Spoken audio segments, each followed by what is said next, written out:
I stared at my phone screen through tears, my hands shaking as I typed the message to my family group chat. Flight lands at 5 p.m.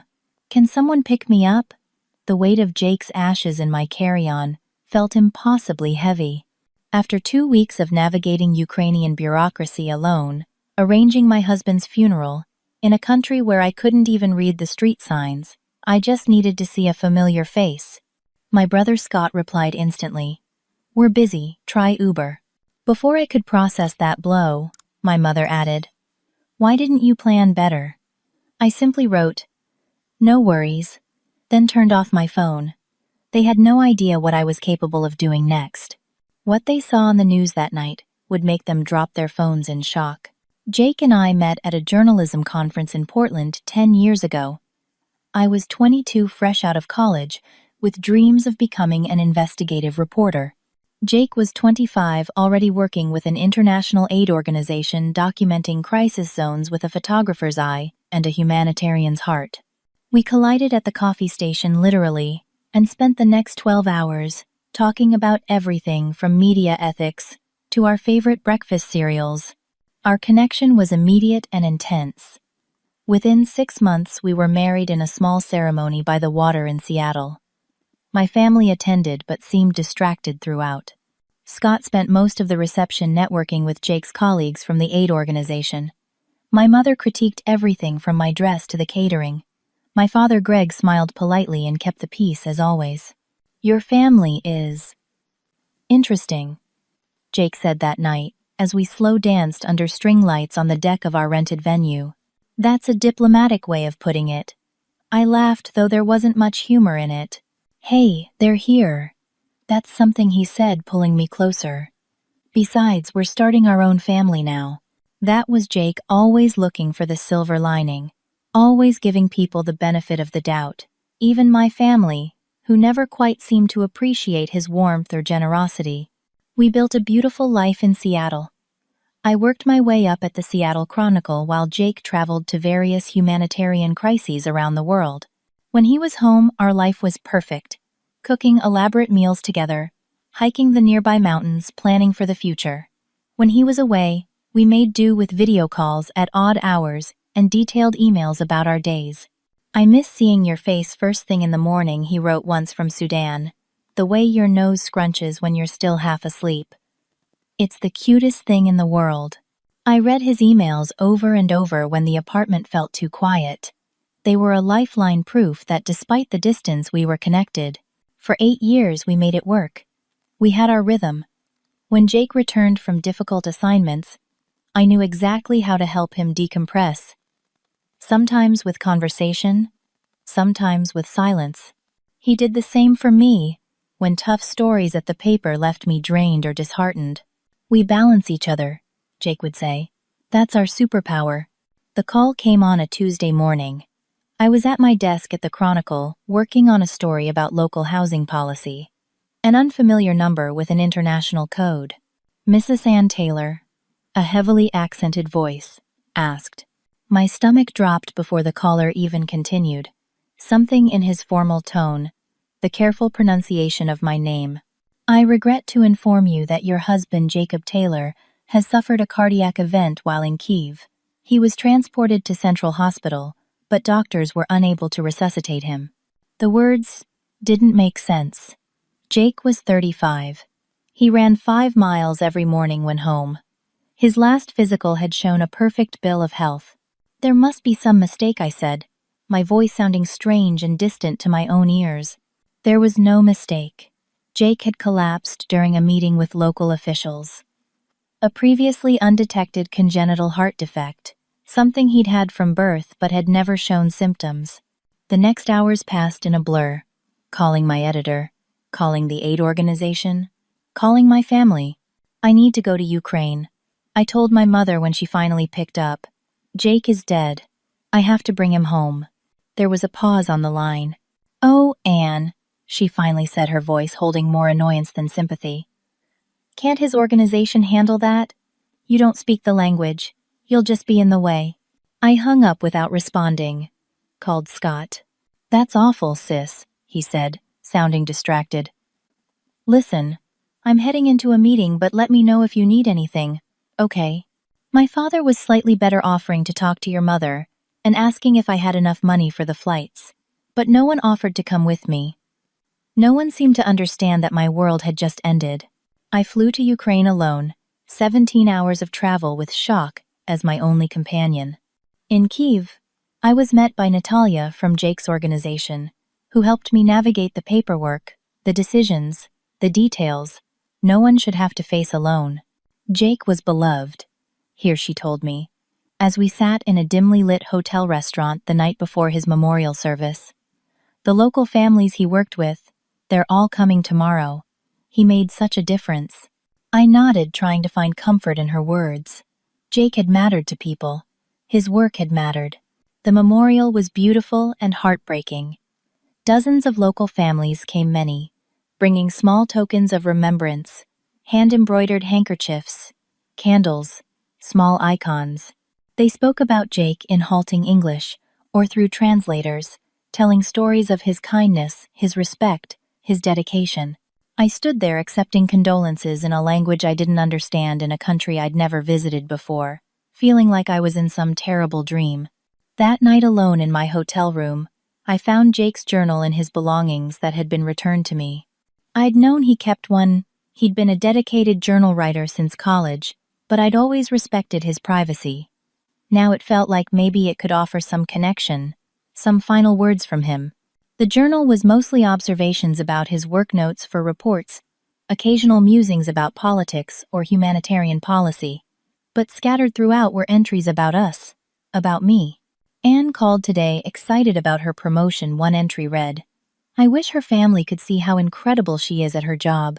She downplayed it when she told them, already anticipating Scott somehow making it about himself or her mother finding some flaw in her achievement. It breaks my heart that she doesn't expect celebration from the people who should be her biggest champions. I told her we'd have our own celebration when I get back, champagne on the rooftop of our building watching the sunset over the Sound. I turned page after page, finding similar observations throughout the years. Jake had seen it all: the subtle put-downs, the dismissals, the way my accomplishments were minimized while Scott's were amplified. He'd noticed how calls to my parents often left me quiet and withdrawn. He'd recognized patterns I'd been too close to see clearly. "Sometimes I want to confront them," he'd written, after one particularly difficult Thanksgiving. "Tell Diane that her daughter is the strongest, most compassionate person I've ever known. Tell Scott that his constant competition is transparent and unnecessary. Tell Greg that his silence is a form of complicity." But Anne navigates it all with such grace. She's chosen to maintain these relationships on her terms. All I can do is make sure she knows she's valued and loved in our home. I closed the journal, tears streaming down my face. Jake had understood. Truly understood. A pain I'd barely acknowledged to myself. And now, he was gone. The one person who had seen me completely and loved me anyway. The next morning, I began the process of bringing him home. The flight from Kyiv to Warsaw was delayed by 3 hours. I sat in the terminal, Jake's ashes in a simple wooden box inside my carry-on, feeling disconnected from everyone around me. Travelers complained about minor inconveniences. Families reunited with hugs and laughter. Business people typed importantly on laptops. None of them knew that my husband was in a box by my feet. The delay meant I would miss my connection in Warsaw. At the service desk, a harried airline employee rebooked me on a later flight, which would then cause me to miss my final connection to Seattle. "The best I can do is get you to New York tonight, then Seattle tomorrow morning," she said. Not unkindly, but with the efficiency of someone with a line forming behind me. I nodded, too numb to argue or explain why I needed to get home sooner. What difference did another day make now? Jake would still be dead tomorrow. In Warsaw, things got worse. My checked bag, containing the few personal items of Jake's I'd been able to collect, including his wedding ring, watch, and the clothes he'd been wearing when he left, was lost in the shuffle of my rebooked flights. "We'll locate it and have it delivered to your home address," the baggage service representative assured me. I wanted to scream that they didn't understand that bag contained the last physical connections to my husband items, that had touched his skin that carried his scent. Instead, I filled out the forms with mechanical precision, providing my Seattle address and phone number. The flight to New York was 9 hours of purgatory. I couldn't sleep, couldn't eat, couldn't focus on the book I'd brought or the movies available on the seatback screen. I just sat staring at nothing, occasionally resting my hand on my bag, where Jake's ashes lay. When we landed at JFK, it was already dark. My flight to Seattle wasn't until 7 the next morning, which meant spending the night in the airport or finding a hotel. The thought of navigating New York, finding transportation, checking into a hotel, it all seemed impossible in my state of exhaustion and grief. I found a quiet corner in the terminal and sat with my bags. Pulled out my phone for the first time since turning it off in Ukraine. It powered on slowly, then began pinging with notifications, work, emails, social media alerts, a few messages from friends who'd heard the news. Nothing from my family since I'd informed them of Jake's death. With shaking hands, I opened our family group chat, typed my message about my arrival time in Seattle the next day, asking for a ride from the airport. When Scott's reply came, "We're busy, try Uber," I stared at it in disbelief. My brother lived 20 minutes from the airport. He worked from home as a financial consultant, setting his own hours. Busy was a choice, not a reality. Then my mother, "Why didn't you plan better?" Plan better. How exactly should I have planned my husband's sudden death and international repatriation? I typed, "No worries," and turned off my phone again, unable to bear any more. The panic attack hit without warning. My chest tightened. I couldn't breathe. The terminal seemed to spin around me as tears blurred my vision. I gasped for air, clutching my carry-on with Jake's ashes like it was a life preserver in a stormy sea. "Miss, are you all right?" A gentle voice broke through the roaring in my ears. I looked up to see a woman in an airport uniform, Tanya, according to her name tag, crouching beside me, concern evident in her eyes. I tried to speak, but no words came. "Deep breaths," she said, demonstrating. "In through your nose, out through your mouth." That's it. I followed her instructions, the tightness in my chest gradually easing. "I'm sorry," I finally managed. "No need for apologies," Tanya said. She was about my age, with kind eyes and a slight southern accent. "Can I help somehow? Get you some water?" "My husband died," I blurted out. "In Ukraine. I'm bringing him home." I gestured to my carry-on. Tanya's expression softened further. "Oh, honey, I'm so sorry." She sat down beside me. "When's your next flight?" "Tomorrow morning. To Seattle." "You planning to stay here overnight?" I nodded, lacking the energy to explain further. Tanya seemed to understand anyway. "Let me help you find a hotel nearby. You need proper rest." As she helped me look up hotels on her phone, my own phone pinged with a notification. A social media check-in from my cousin tagged with Scott and my parents at Scott's new vacation home on Lake Washington. Family dinner at Scott's new lake house. The timestamp was from 30 minutes ago. They weren't busy. They were having a family gathering without me on the day I was bringing my husband's remains home. Tanya must have seen something change in my expression. "What is it?" "Nothing," I said automatically, the same response I'd given for years when hurt by my family. I think a hotel is a good idea." She helped me order an Uber and wrote down the name and address of a hotel close to the airport. "They have a shuttle that will bring you back in the morning," she explained, walking me to the exit. "And listen, I'm on shift tomorrow too. If you need anything when you get back, ask for Tanya at the information desk." Her kindness from a complete stranger made the callousness of my family's response even more stark. At the hotel, I checked in mechanically, went to my room and sat on the edge of the bed, unsure what to do next. The room was impersonal, but clean. A place to rest, though I doubted sleep would come. My phone rang. Melissa, my best friend since college, calling from Boston. "Anne, how are you doing? Are you back in the States?" Hearing her voice, someone who genuinely cared, broke something open inside me. I told her everything: Jake's death, the lonely journey, my family's response, the discovery that they were all together at Scott's lake house. Those absolute assholes, Melissa said, her voice tight with anger. I swear to God, Anne, if I could get to Seattle right now, I would. And I'd have some choice words for your family. It doesn't matter, I said wearily. It's just how they are. No, it's not okay, Melissa insisted. It's not okay that they've always treated you like this, and it's especially not okay now. Jake would be furious. At the mention of Jake, fresh tears came. I found his journal, I told her, and shared some of what I'd read. He saw it clearly, Melissa said softly. He always did. Remember when he called out Scott at your 30th birthday dinner for turning your promotion into a conversation about his bonus? I did remember. It had been one of the few times Jake had directly confronted my brother, telling him gently but firmly that the evening was about celebrating my achievement. I don't know how to do this without him, Mel, I whispered. One breath at a time, she said. That's all you can do right now. And listen, you're a journalist. You know how to tell stories that make people care, that make them understand important truths. What does that have to do with anything? Maybe it's time you told your own story, Melissa suggested. Not just to me, but to the world. The idea seemed absurd in that moment. But after we hung up, it lingered. I'd spent my career telling other people's stories, illuminating injustices and complex social issues. I'd never turned that lens on myself.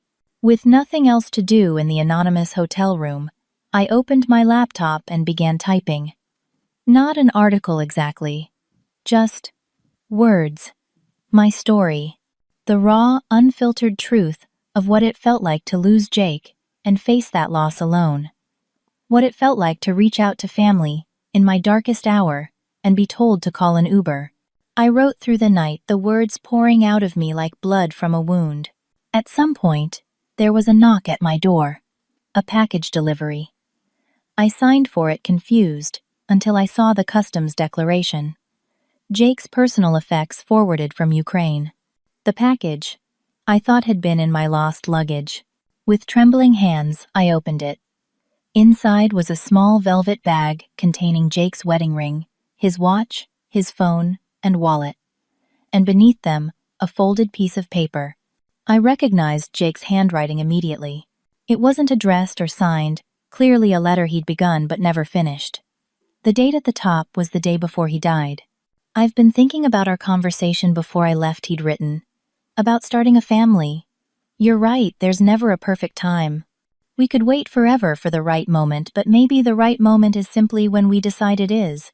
I've watched you with our friends' kids, seen how naturally you mother them. You'll be an amazing mom, Anne.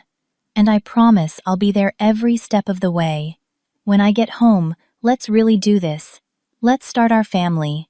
The letter ended there. Unfinished, like everything else, Jake and I would never get to do together. I clutched the paper to my chest, and finally completely broke down. Dawn found me still awake, eyes red and swollen, surrounded by the detritus of grief tissues. Jake's personal items laid out on the hotel desk, my laptop, open to the document I'd been writing all night. 16 pages of raw, unfiltered truth. I showered mechanically, the hot water doing little to ease the bone-deep exhaustion. As I dressed in the same clothes I'd been wearing for what felt like days, my phone rang. Derek, my editor at the Chronicle. Anne. His voice was tentative. I just heard about Jake. I'm so sorry. Thank you, I said automatically, the words empty from repetition. Take all the time you need, he continued. Your position is secure. We just want you to take care of yourself. I almost hung up then, ready to retreat back into my bubble of grief. But something made me pause.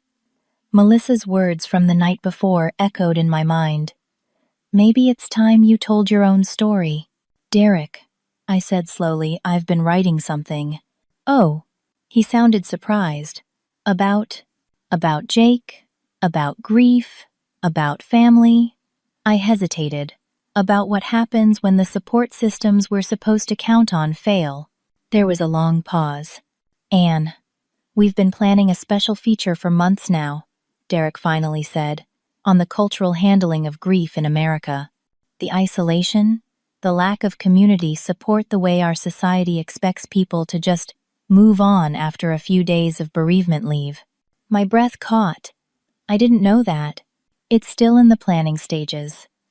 But what you're describing, your personal experience that could be incredibly powerful as a centerpiece. I don't know if I can be objective about this, I warned. What I've written, it's raw, personal. That's exactly what we need, Derek said, his voice gaining enthusiasm. The statistics and expert opinions are important, but a first-hand account from someone like you, a respected journalist experiencing this firsthand, that's what will make readers truly understand. I glanced at my laptop. I need to think about it. Of course, Derek backtracked. I didn't mean to pressure you. This is a difficult time and— No, I interrupted. I mean, I need to think about whether I'm ready to make this public. To put my family's behavior under scrutiny. Whatever you decide, we support you, Derek assured me. Send me what you've written if you want feedback or don't. It's entirely your call. After we hung up, I stared at my reflection in the hotel mirror. The woman looking back at me was almost unrecognizable. Pale, hollow-eyed, diminished. But somewhere in those eyes there was something else. A spark of— not anger, exactly. Determination. I'd spent my career giving voice to the voiceless.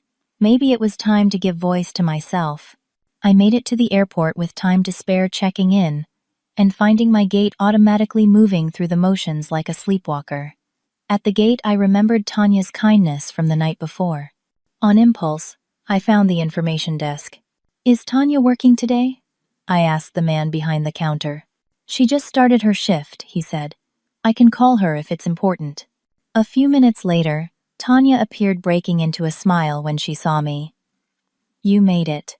Feeling any better today? The simple human connection, the genuine concern, nearly undid me again. I wanted to thank you, I said, for last night, for noticing. Her expression softened. Sometimes all we need is for someone to see us when we're hurting. I'm glad I could help even a little bit. We chatted briefly, and I learned she was working toward a degree in social work, hoping to specialize in crisis intervention. People often just need a bridge, she explained. Someone to help them cross from the worst moment of their life to whatever comes next. Her words stayed with me on the flight to Seattle. A bridge. That's what my family should have been. Instead, they'd left me stranded on the far shore of grief. The flight attendant's voice announcing our descent into Seattle brought me back to the present moment. In less than an hour, I would be back in the city I'd shared with Jake. Our apartment. Our life. Except now, it would just be me. As we taxied to the gate, I made a decision. I forwarded the document I'd written to Derek with a brief note. This is just a draft. I need to talk to my family before deciding whether to publish. But I wanted you to see it. Then I ordered an Uber to take me not to my apartment, but to my parents' house in the suburbs. It was time for a conversation that was long overdue.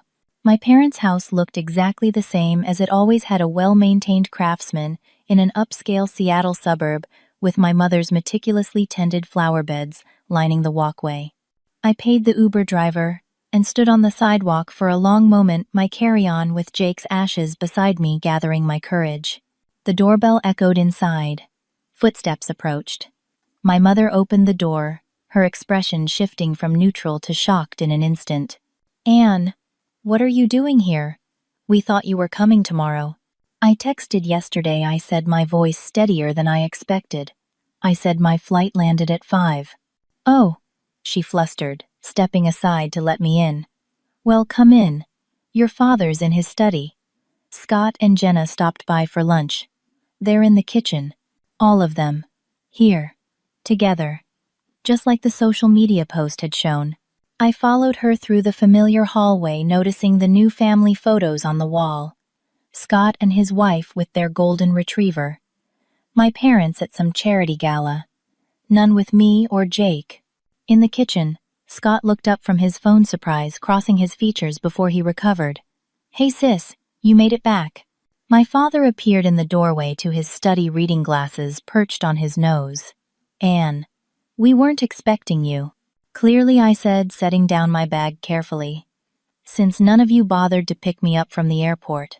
An uncomfortable silence fell over the room. My sister-in-law Jenna, always the peacemaker, stood up. "Anne, I'm so sorry about Jake. It's just awful." "Thank you, Jenna," I said, genuinely appreciating her acknowledgement. "It has been awful, especially handling everything alone in a foreign country." My mother busied herself at the counter. "Would you like some tea? Or coffee?" "What I'd like," I said evenly, "is an explanation. I texted all of you that I was coming home yesterday with Jake's ashes. I asked for a ride from the airport. You told me you were busy and to take an Uber." Scott rolled his eyes. "Don't be so dramatic, Anne. We had plans. You should have given us more notice."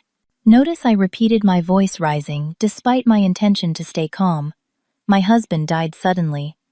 I had to navigate foreign bureaucracy, arrange a funeral, and bring his remains home. I'm sorry if that timeline was inconvenient for you." "What Scott means," my mother interjected, "is that we all have our own lives and responsibilities. You've always been so independent, we didn't think you really needed help." "Independent?" I laughed, a bitter sound. "Is that what you call it? I've been independent because I've had to be. Because every time I've needed support, you've all had something more important to do." My father cleared his throat. "Now, Anne, that's not entirely fair. We've always what, Dad, been there for me?" When I challenged. "When I graduated with honors, and you left early because Scott had a baseball game. When I won the Northwest Journalism Award, and Mom said it was nice, then spent 20 minutes talking about Scott's promotion. Or maybe when I texted yesterday that I was bringing my dead husband home, and you all decided to have a family dinner without me." The kitchen fell silent. Scott looked uncomfortable. My mother's lips thinned into a disapproving line. My father stared at the floor. "I saw the post on social media," I continued. "You weren't busy. You were here together having dinner at Scott's new lake house. You just didn't want to include me." "You're twisting things," Scott protested. "We've had that dinner planned for weeks. And frankly, Anne, nobody wanted to deal with you being all depressed and making everything about you." I stared at him, incredulous. "Making everything about me? My husband died, Scott. I buried him 10 days ago. What exactly should I be focusing on instead?" "Your new vacation property." "That's not what he meant," my mother said quickly. "Then what did he mean?" I demanded.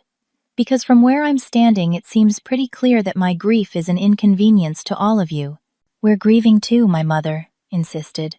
"Jake was part of this family." "Was he?" I asked quietly. "You barely acknowledged him when he was alive. You criticized his career choices, questioned his absences, when he was literally saving lives overseas, and now you claim to be grieving him." My mother's face flushed. "You've always been oversensitive. We're trying to help you move forward, not wallow in misery." "It's been 10 days," I repeated, my voice breaking. 10 days since I watched them lower his coffin into the ground. I'm not wallowing. I'm shattered. And I needed my family." Scott glanced at his watch. "Listen, we have a showing at a potential investment property in an hour. Can we do this another time?" Something inside me snapped. "No, Scott. We can't do this another time. This is happening now." I reached for my phone, pulled up the family group chat, and read aloud. "Flight lands at 5 p.m. Can someone pick me up?" Your response: "We're busy, try Uber." Mom's response: "Why didn't you plan better?" I looked up at them. Do you have any idea how that felt? To read those messages while sitting alone in an airport, carrying my husband's ashes. Jenna looked horrified.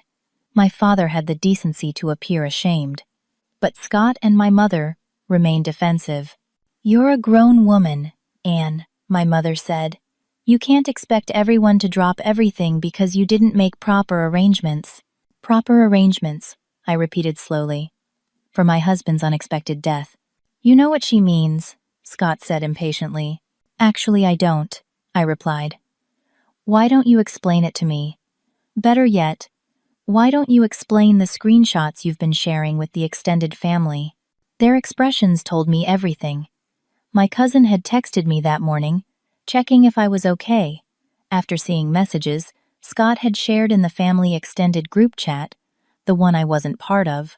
"You've been painting me as demanding and yourselves as victims of my neediness," I said, the betrayal cutting deep, while I was burying my husband. "You're blowing this way out of proportion," Scott said, standing up. "This is exactly why we didn't want to deal with you yesterday. Everything is always a drama with you." I looked around at these people, my blood relatives, and felt something final settle within me. A decision, a clarity. "I need to go," I said, picking up my bag with Jake's ashes. "Anne, don't leave like this," my father said, finally stepping forward. "Let's talk through this calmly." "I've tried to talk to all of you for years," I replied. "You've never listened, and I don't think you're going to start now." "So you're just going to run away?" Typical Scott muttered. I turned to him, suddenly calm. "No, Scott. For once I'm not going to pretend everything is fine. I'm not going to minimize my feelings to make everyone else comfortable. Jake saw it, you know. He saw how you all treated me. He wrote about it in his journal." That seemed to land. Scott had always respected Jake despite everything. "Anne," my mother began, but I cut her off.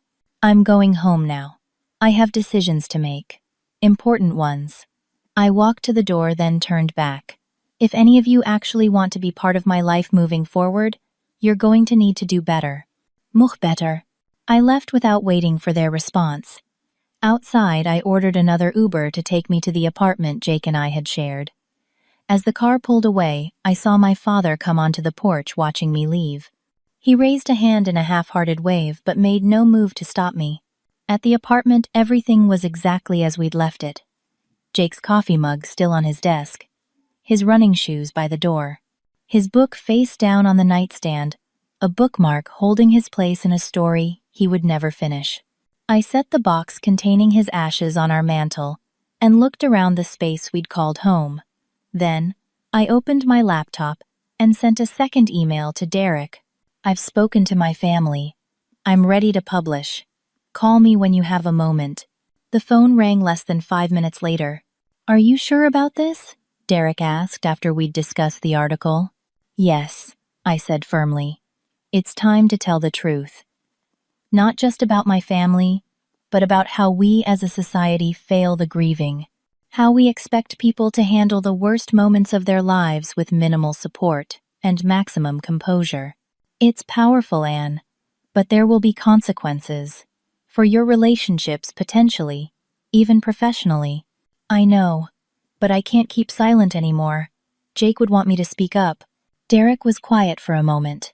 "Okay, we'll run it as the lead feature tomorrow. The cost of grief when family support fails in crisis. The editorial team is already working on it. We'll send you the final version for approval before it goes live." That evening, I made a simple dinner I couldn't taste and watched the sunset from our balcony.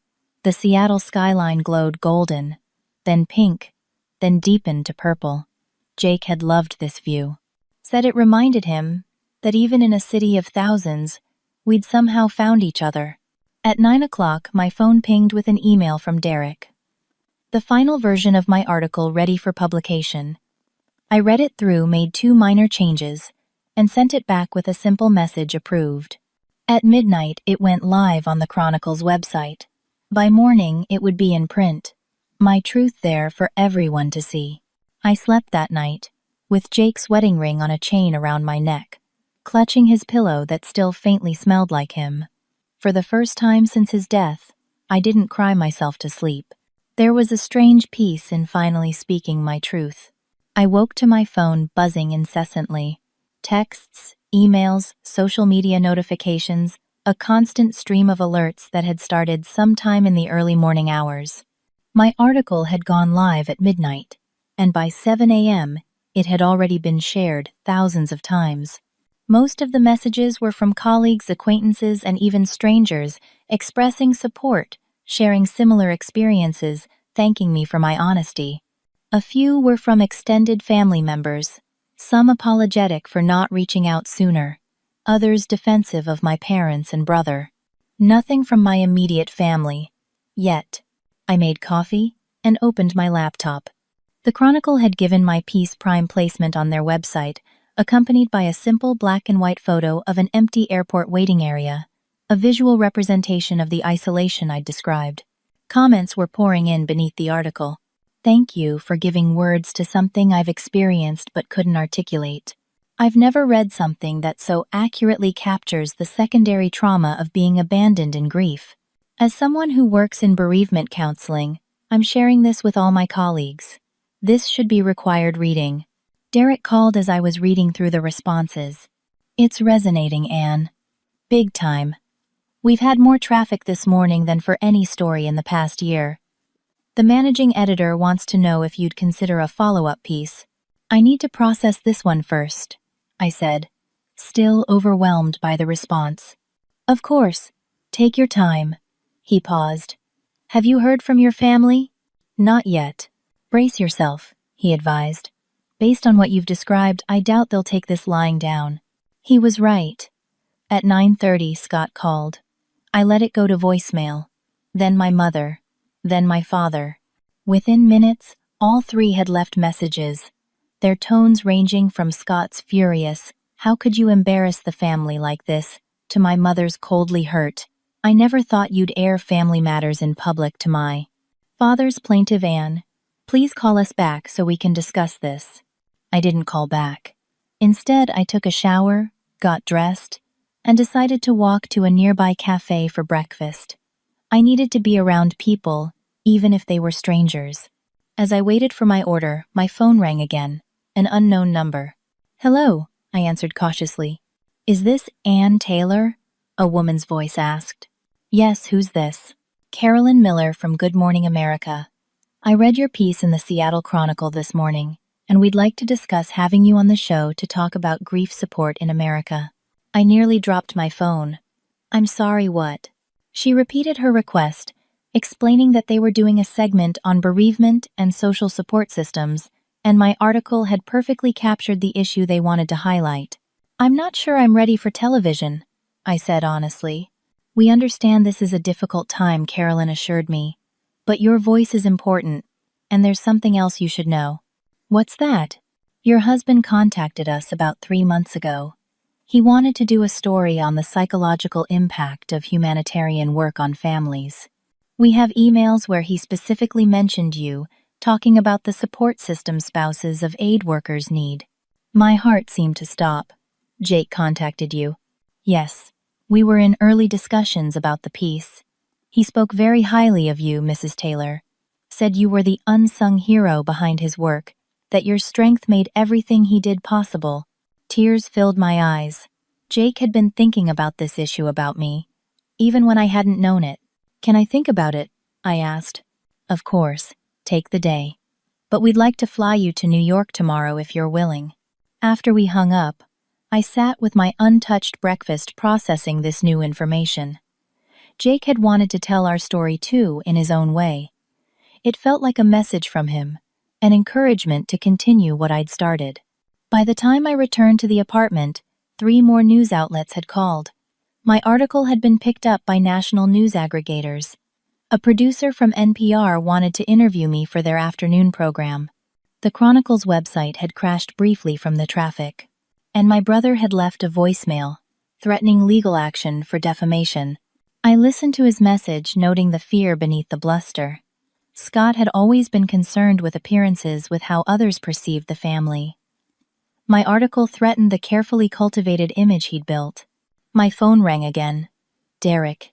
Anne, I know you're getting bombarded right now, but I wanted you to hear this from me first. Your brother called the paper, demanding we retract the article. When the managing editor refused, he threatened to sue. I sighed. Can he actually do that? Not successfully, Derek assured me. Everything you wrote is your personal experience. You didn't even use their names, though anyone who knows your family will recognize them. Our legal team isn't concerned. But I wanted you to be prepared. After we hung up, I made a decision. I called Carolyn back at Good Morning America. I'll do the interview, I said, but I want to focus on the broader issue, not just my personal situation. This is about a cultural problem with how we support the grieving. Absolutely, she agreed. That's exactly the angle we want to explore. The next 24 hours passed in a blur. I packed a small bag arranged for a neighbor to water my plants and caught the red-eye to New York. A car met me at the airport, taking me directly to a hotel where I could rest for a few hours before the interview. In the green room the next morning, a makeup artist covered the dark circles under my eyes, while a producer briefed me on the segment. "We'll start with your personal experience, but then broaden to the larger issue," she explained. "The host will ask about your husband's work and how his death has affected you. Then we'll move to the response to your article and what you hope people take away from it." I nodded, surprisingly calm. This wasn't about my family anymore. It was about something bigger, a conversation that needed to happen about grief, support, and our responsibilities to one another.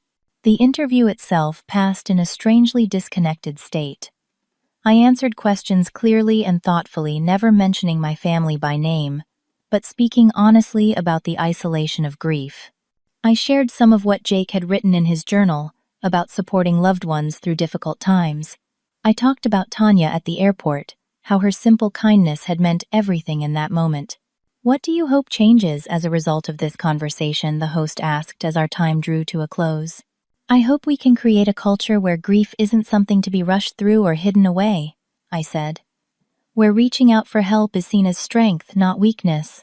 And where we understand that supporting each other through life's darkest moments isn't a burden. It's the most fundamental expression of our humanity." As soon as the segment ended, my phone exploded with notifications. My story had clearly struck a nerve. People were sharing the interview, starting conversations about grief support in their own communities. Mental health professionals were chiming in with resources and validation. And somewhere in the flood of messages was a text from my father. "I saw your interview. We need to talk when you get back to Seattle." Alone. By the time I returned to Seattle 3 days later, my article and the subsequent interview had sparked a national conversation. My inbox contained thousands of messages, people sharing their own stories of abandonment, in grief mental health professionals, offering resources, journalists requesting follow-up interviews. But the message that mattered most was a simple email from Melissa. "I'm flying in tomorrow. No arguments. I've already booked my ticket. You shouldn't be alone right now." True to her word, Melissa arrived the next morning. She took one look at me standing in the airport pickup area and wrapped me in a fierce hug. "I'm so proud of you," she whispered.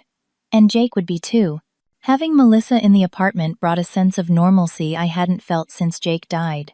We ordered takeout, opened wine, and talked for hours. Not just about Jake or my family, but about everything and nothing, the way old friends can. "So, what happens now?" she asked, as we sat on the balcony watching the city lights come on as dusk fell. "I don't know," I admitted. "The Chronicle has given me leave for as long as I need. Good Morning America wants me to consider being a contributor on their weekend segment about social issues. 3 publishers have reached out about a potential memoir." "Wow," Melissa looked impressed. "Ann Taylor, accidental spokesperson for grief reform." I smiled wryly. "Not exactly how I plan to make my mark in journalism, but maybe exactly what you were meant to do," she suggested. "You've always had this ability to cut through to the heart of things, to make people care about issues they might otherwise ignore." Maybe, I acknowledged. "But first, I need to figure out my own life, deal with my family, decide what to do about this apartment, all of Jake's things."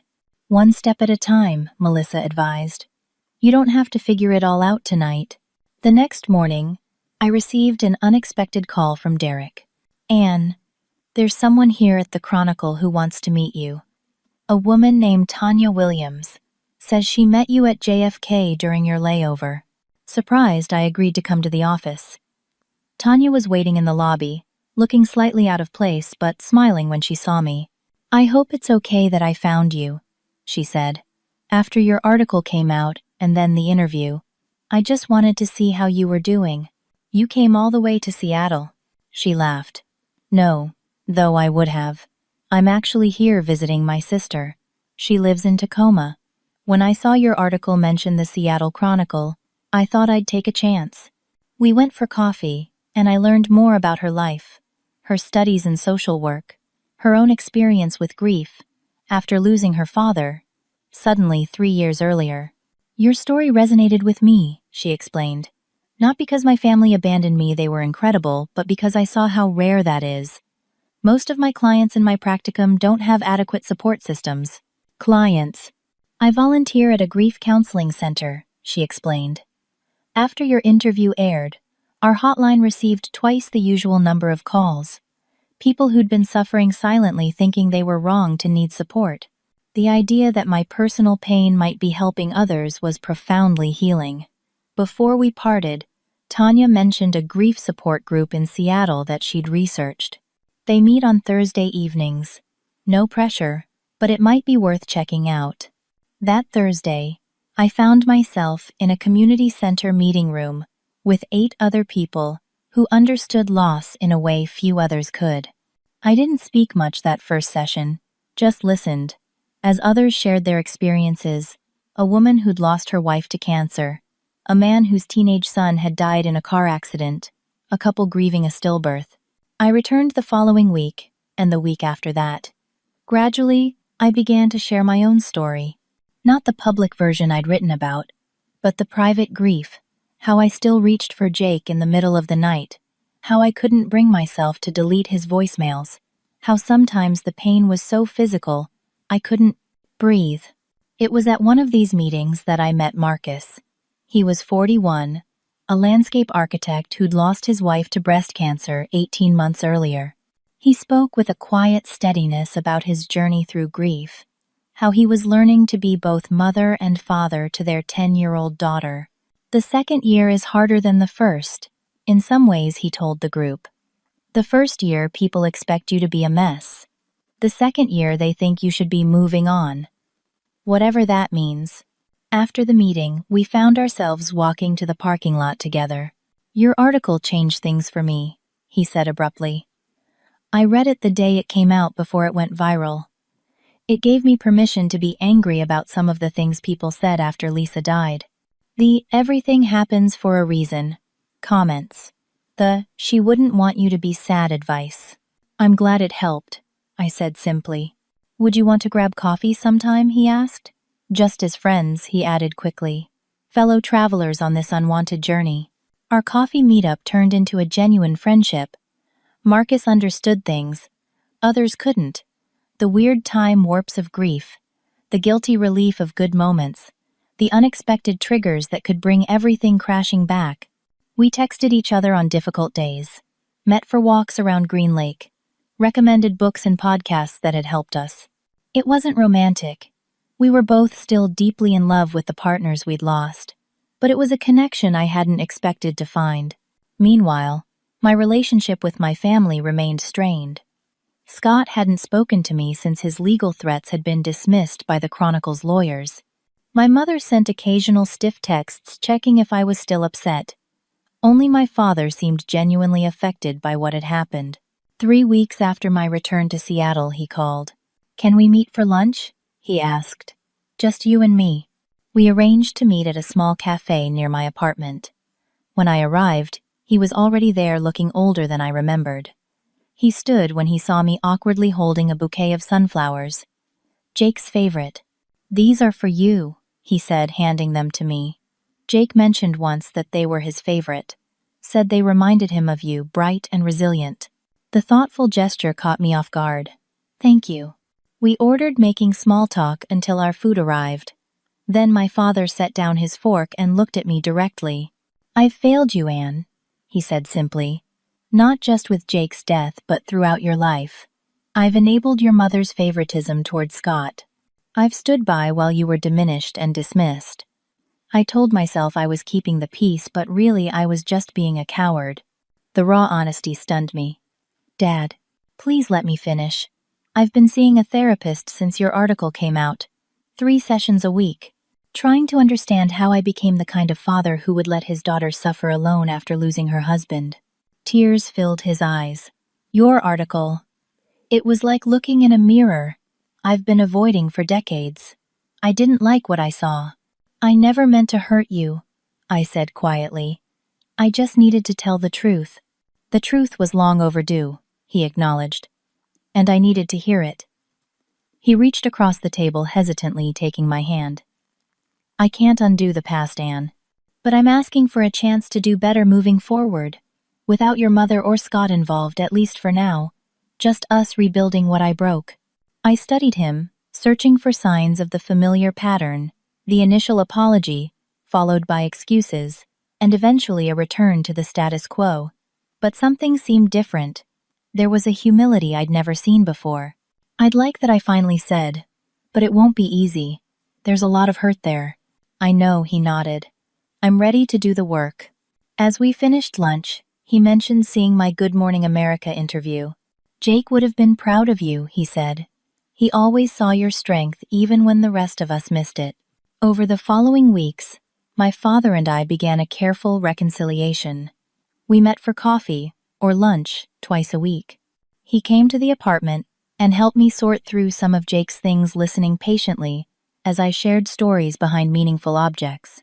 He even attended a grief support group meeting with me, sitting quietly in the back, witnessing a side of life he'd previously avoided.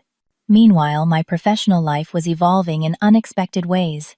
The Chronicle had offered me a new position, focusing on social issues, particularly around mental health and community support systems.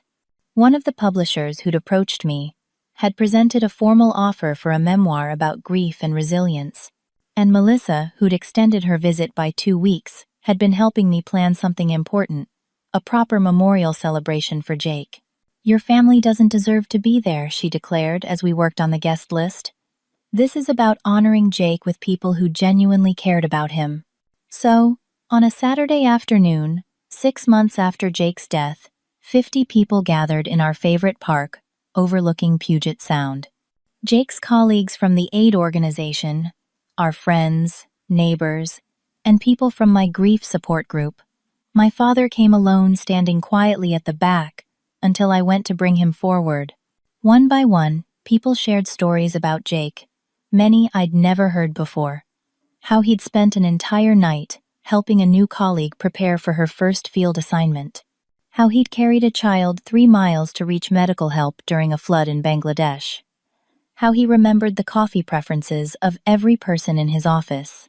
As the sun began to set, casting golden light across the water, I scattered some of Jake's ashes into the Sound. Not all. I wasn't ready for that finality yet, but enough to feel like he was rejoining the world he'd loved. That night, alone in our apartment, I took out my laptop and began writing again. Not about grief this time, but about healing, about finding unexpected connection in the aftermath of loss, about building a new life, not by forgetting the old one, but by carrying it forward with honor. The memoir was beginning to take shape.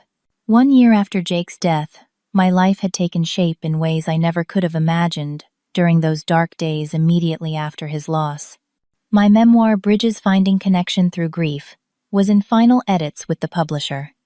The weekly column I now wrote for the Chronicle, focusing on community support systems and mental health, had developed a loyal following, and I had become, somewhat reluctantly but with growing purpose, a voice for grief reform in America.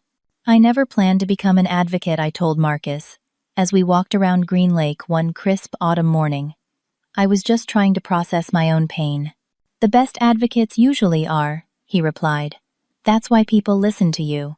You're not speaking from theory, but from lived experience. Our friendship had deepened over the months. Marcus's daughter Lily had even joined us occasionally, for movie nights or Saturday morning pancakes.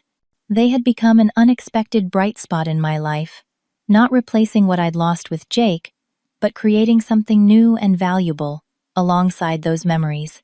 My relationship with my father had continued to evolve as well. He had made real substantive changes, attending therapy regularly, reading books about emotional validation and family dynamics, making consistent efforts to connect with me on my terms. We'd even begun a tradition of Sunday morning hikes, something Jake and I had loved doing. My mother and Scott remained more complicated. After the initial anger and threats, they'd retreated into a stiff formality, occasional text messages, birthday cards. My mother had made one attempt at reconciliation, inviting me to lunch, but it had quickly devolved into subtle criticism and minimizing of my feelings. I set boundaries, I explained to my therapist, Dr. Rivera. I'd started seeing her 3 months after Jake's death, recognizing that the grief support group was helpful, but not sufficient. I told her I'd be open to rebuilding our relationship if she could acknowledge the patterns of favoritism and emotional neglect. She said I was dwelling on the past and needed to move forward as a family. "And how do you feel about that response?" Dr. Rivera asked. "Sad but not surprised," I admitted. "And strangely, I'm okay with it. I've stopped expecting her to be something she's not capable of being." That was perhaps the most unexpected development of all, the realization that acceptance didn't have to mean forgiveness or reconciliation. Some relationships would never heal, and that was a painful but necessary truth to embrace. In early November, I received an email that would open yet another new chapter. The International Bereavement Support Foundation was holding their annual conference in Chicago and wanted me to deliver a keynote address. The topic: Rebuilding Support Systems After Loss. "You should do it," Melissa encouraged during our weekly video chat. She'd returned to Boston after her extended stay, but we'd remained as close as ever. "Your story has already helped thousands. Think how many more it could reach." I agreed to the keynote, spending weeks crafting a speech that balanced personal experience with broader advocacy.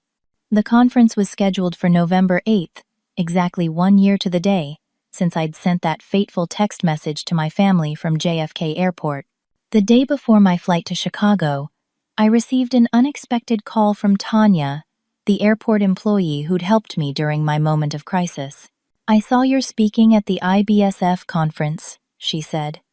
"I'm attending as part of my graduate program. I'd love to see you there." I'd like that I said, touched that our paths were crossing again. "Actually, there's something I want to tell you in person." At the conference the next day, I found myself standing in front of 800 professionals dedicated to improving bereavement support. My father sat in the front row, having flown in that morning to support me. Marcus and Lily had come too, along with Melissa and Derek from the Chronicle. "A year ago today," I began. I sent a text message to my family. I had just buried my husband overseas.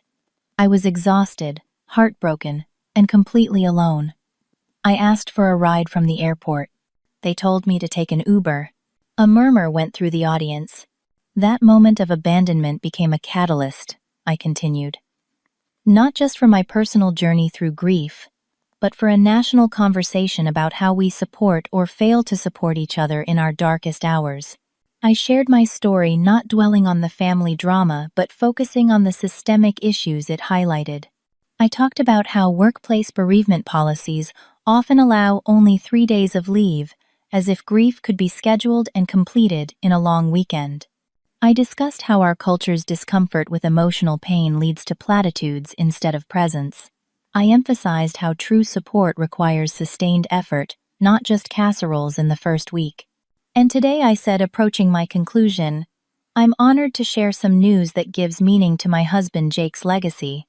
The Taylor Foundation, for Families of Humanitarian Workers, launches next month, providing financial, logistical, and emotional support to those whose loved ones serve in crisis zones around the world. The audience applauded as I explained how Jake's former organization had partnered with me to create this resource, something that would have made all the difference during my own crisis. But there's one more announcement I'm particularly proud to make. I continued, smiling at Tanya in the third row. The Bridges program will train and place grief support specialists in major airports across the country, starting with JFK O'Hare and SeaTac. These individuals will be available to travelers who are navigating loss, whether flying to funerals, transporting remains, or returning home after burying a loved one far away. I explained how Tanya's simple kindness had inspired the program. How sometimes all a person needs is a bridge, someone to help them cross from the worst moment of their life to whatever comes next. After the speech at the small reception that followed, Tanya approached me with tears in her eyes. "I can't believe you remembered our conversation about bridges," she said. "And now it's becoming real. You're the first person I want to hire when you finish your degree," I told her. "You already know exactly how to do this work." Later that evening, our small group, my father Marcus, and Lily, Melissa, Tanya, and Derek gathered for dinner at the hotel restaurant. We toasted Jake's memory and the foundation that would carry his legacy forward. To Bridges, my father said, raising his glass, and to the people brave enough to build them. The next morning we all headed to O'Hare together, a strange symmetry that wasn't lost on me. A year ago I had stood alone in an airport, abandoned and bereft. Today I was surrounded by people who genuinely cared about me. As we waited at the gate for my flight back to Seattle, my father pulled me aside. "I want you to know how proud I am of you," he said. "Not just for your speech or the foundation, but for your strength in facing everything this past year has thrown at you." "I couldn't have done it without support," I said meaningfully, including him in that acknowledgement. He nodded, understanding. "I'll never stop trying to make up for the past, Anne, but I'm also grateful for this present we're building." As I boarded the plane, Jake's wedding ring hung on a chain around my neck, not as an anchor to grief, but as a touchstone to the love that had shaped me. I was not the same woman who had texted her family from JFK a year ago. I was stronger, more certain of my worth, more deliberate about who and what I allowed into my life. The plane lifted off, carrying me back to Seattle to my apartment, that no longer felt haunted by Jake's absence, but honored by his memory. To my new career as a writer and advocate. To the grief support group, where I now served as a peer mentor for new members. To the community I'd built consciously and carefully from the ashes of loss. I wasn't moving on from Jake or from grief. I was moving forward with both, integrating them into the new life I was creating day by day. The pain hadn't disappeared. It never would completely, but it had changed form, becoming less jagged, more manageable. Some days were still hard. Some moments still took my breath away with sudden longing. But those moments now existed alongside joy, purpose, and deep, authentic connection. As the plane reached cruising altitude, I looked out the window at the clouds below, thinking about how far I'd come from that text message and its cruel reply to a life rebuilt with intention and meaning. From isolation to community, from abandonment to belonging. "Have you found that grief changes over time?" A woman's voice interrupted my thoughts. I turned to see my seatmate, a woman about my age, looking at me hesitantly. "I'm sorry," she continued. "I recognized you from the conference. I'm a grief counselor from Portland. I was so moved by your speech." "Grief doesn't really get smaller," I told her after a moment of consideration, "but we grow larger around it. We build a life that can carry it." As we continued talking, sharing professional experiences and personal stories, I felt Jake's presence in a way that was comforting rather than painful. He would have loved this, the connections being formed, the meaningful work, the way his life continued to matter through the foundation that bore his name. And in that moment, 30,000 feet above the earth, I felt something I hadn't expected to feel again so soon after losing him: peace.